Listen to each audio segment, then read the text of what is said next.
Alors, Monsieur Kofi Yamnian, soyez les bienvenus dans notre émission. Merci, monsieur. Ok. La question que je vous posais, est-ce que vous êtes français ou togolais? Les deux. Je suis né togolais. Je suis fier d'être togolais, d'être africain. Je suis devenu français en 1975 parce que je suis venu en France pour y faire mes études supérieures. Okay. Et je suis fier d'être français et même d'être breton puisque c'est là-bas que j'ai mené toute ma vie d'étudiant et ma vie professionnelle. Et l'autre question est que, est-ce que vous n'êtes pas un peu aventurier?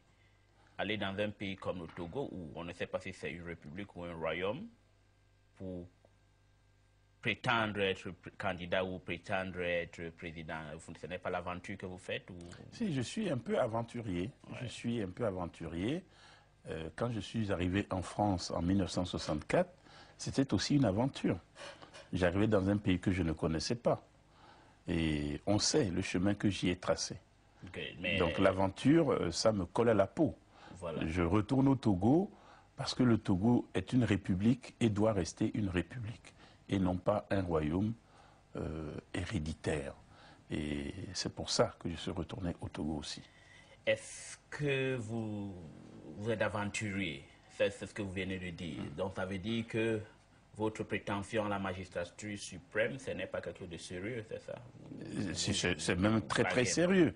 Quand je dis je suis un aventurier, ça veut dire que je n'ai pas peur de l'aventure. Okay.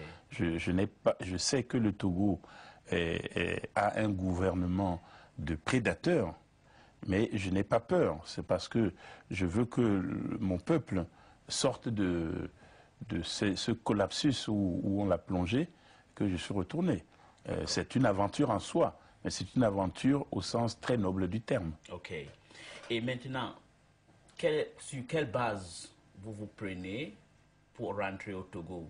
Parce que normalement, pour être très simple, les partis pour les gens qui prétendent à la magistrature suprême ont une base qui est des partis politiques. Vous n'en avez pas. Vous partez là pourquoi? Sur quoi vous comptez? Je n'ai pas de parti politique oui. au Togo.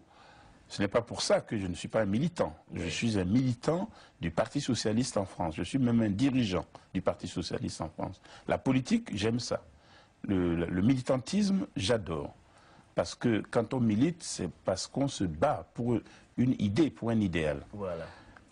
Au Togo, il y a aujourd'hui 94 partis politiques. Pour une population de 5 millions d'habitants. D'accord.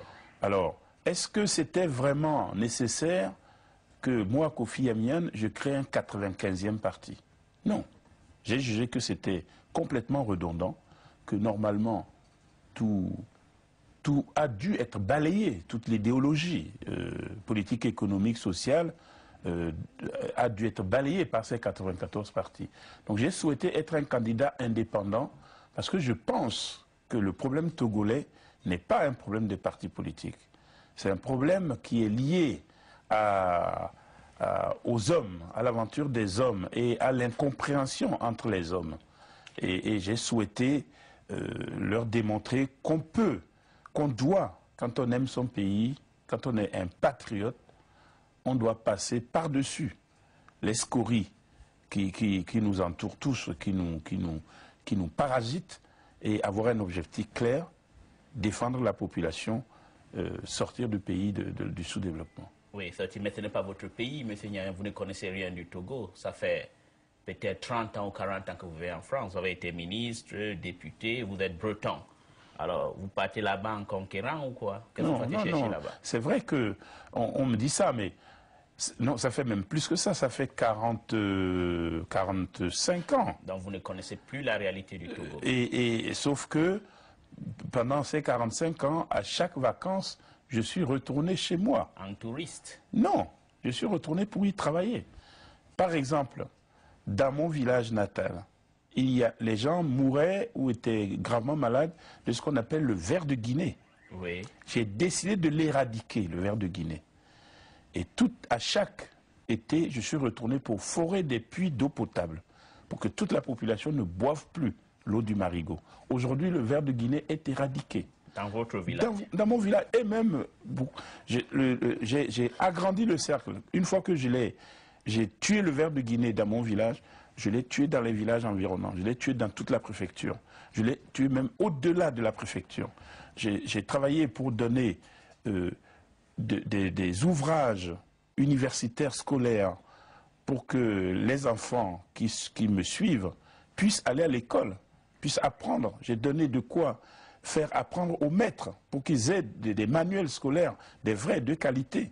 J'ai distribué quelque chose comme 600 000 livres. Aujourd'hui, dans la grande préfecture de Bassar, il se trouve la bibliothèque la plus importante de tout le Togo. C'est moi qui l'ai faite, avec mes petits sous. Great. Et donc, on ne peut pas me dire que je ne connais pas les réalités du Togo. Est-ce que c'est parce que vous avez fait les forages d'eau dans votre village et de ses environs et vous avez ouvert une bibliothèque qui vous fait croire que vous devez être président de la République? Non, pas du tout. C'est parce que je pense que j'ai accumulé une expérience professionnelle et politique qui me permet de prétendre à ce poste. Ce que je veux dire concrètement par là, c'est que je me sens plus riche qu'un Togolais de ma génération qui est toujours resté au Togo, tout comme je me sens plus riche qu'un Français ou un Breton de ma génération qui est toujours resté en France ou en Bretagne. C'est cette expérience que je veux faire fructifier pour mon pays. Alors, qu'est-ce que les gens de votre région disent? Vous venez du nord du Togo? Oui, je viens du nord du Togo. Et vous considérez comme un traître? Parce que c'est les gens du nord qui gouvernent, donc vous les avez trahis. Les gens du nord, oui. En tout cas, c'est la thèse officielle du gouvernement togolais aujourd'hui. Que vous les avez trahis? Que je les ai trahis, mais je ne vois vraiment pas en quoi je les ai trahis, puisque je n'ai jamais signé aucun pacte avec eux.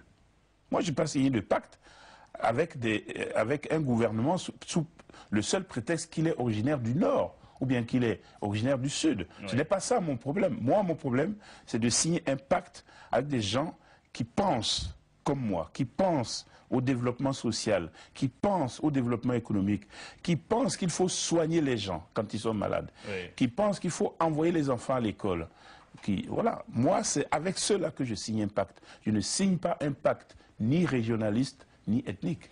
Est-ce que c'est parce que vous avez été le président du groupe France-Togo quand vous étiez député, qui avait votre multiples visites là-bas, vous avez dit donc, en tant que président du groupe Togo-France à l'Assemblée nationale française, au Sénat par exemple, pardon, c'est au Sénat si je me trompe pas. À l'Assemblée nationale. À l'Assemblée nationale, great, whatever. Mais c'est ça qui vous a fait dire que, ok, comme j'ai été président là-bas, il faudrait même que je sois un président réel. C'était comme vous rêvez déjà, quand vous partez là-bas, de prendre la place des autres, des Yadema. Non, ça ne s'est pas passé comme ça.